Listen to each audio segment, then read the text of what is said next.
J'ai dessiné une BD qui s'appelle Lucie sans souci, qui était l'histoire d'une jeune femme de 30 ans qui avait notre âge.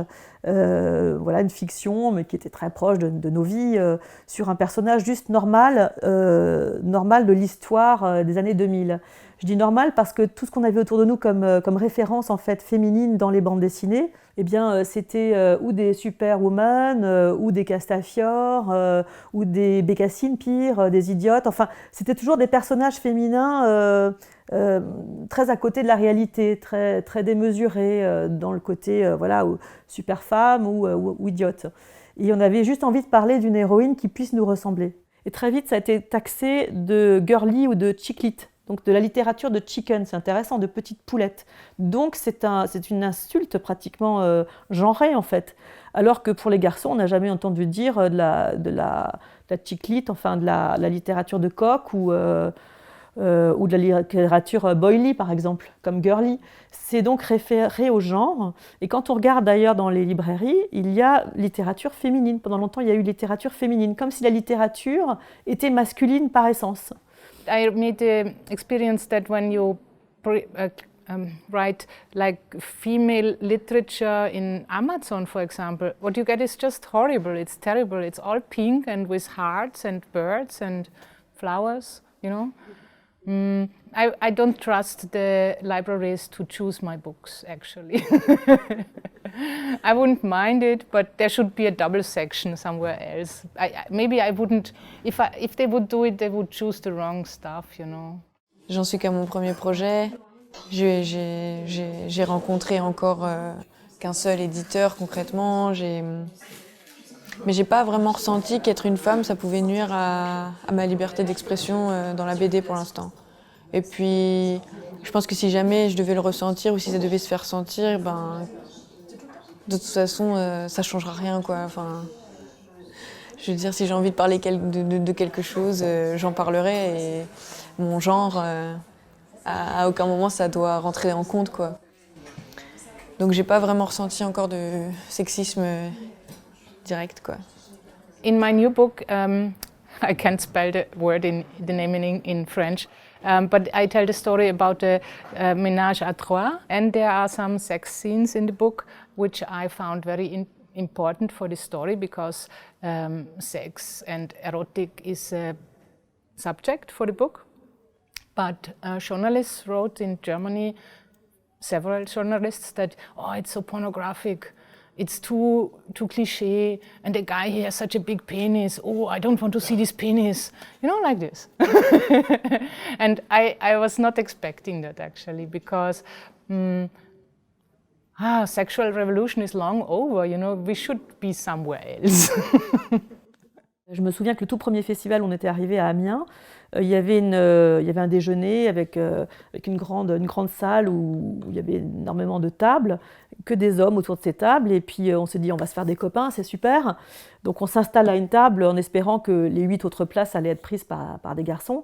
Et bien personne n'est venu s'asseoir à côté de nous.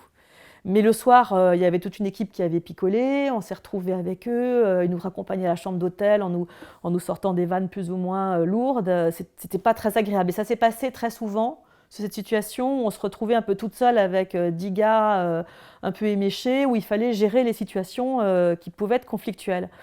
Et alors, est-ce qu'il y a du sexisme ? Je ne pourrais pas dire que personnellement j'ai souffert de ça, du sexisme. Je pense que le sexisme, ça venait du regroupement en fait. Parce qu'individuellement, les hommes étaient très charmants, gentils, il n'y avait pas de souci. Mais c'est qu'en bande, ça devenait autre chose, comme une équipe de foot. Et d'ailleurs, je pense que les femmes, inversement, ça peut être pareil. C'est-à-dire se retrouvent en groupe face à un homme, elles peuvent se comporter différemment que seule à seule. Et le sexisme, je l'ai senti du fait du nombre en fait.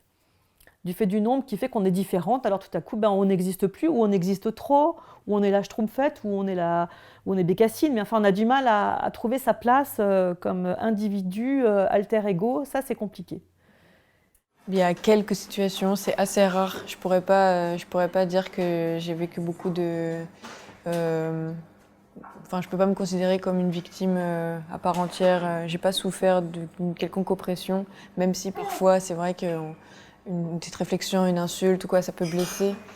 Mais je relativise beaucoup quand même sur ma situation. Je suis assez chanceuse, je pense. Enfin, en tout cas, Je suis pas encore tombée sur des fous furieux ou des choses comme ça.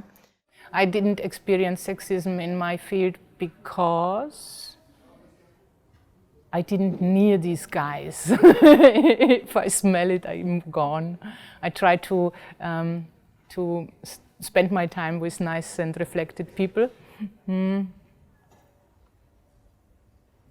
When I came to the comics business, these guys which did their fantasy comics, you know, this adventurous stuff, they were just happy to have some girls in the round and they were very nice to us. Je fais vraiment partie des toutes premières de la génération des années 2000, mais après, oui, il y a eu d'abord énormément de filles qui sont arrivées, qui se sont imposées, aussi bien dans leur style que graphiquement, que dans leur personnalité, que dans leur vente aussi.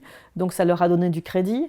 Est-ce qu'il fallait qu'elles fassent pas bien, mais mieux que les hommes, ce qui est arrivé. Je l'ai ressenti aussi personnellement quand j'ai commencé à avoir des prix, une reconnaissance à Angoulême et pratiquement pour tous les livres des prix. Alors il y a un statut qui fait qu'on est reconnu à un moment donné, on a besoin de ça peut-être pour qu'on cesse d'être ennuyé. Mais j'ai connu beaucoup d'ennuis, j'ai connu beaucoup de petites persécutions, je dirais.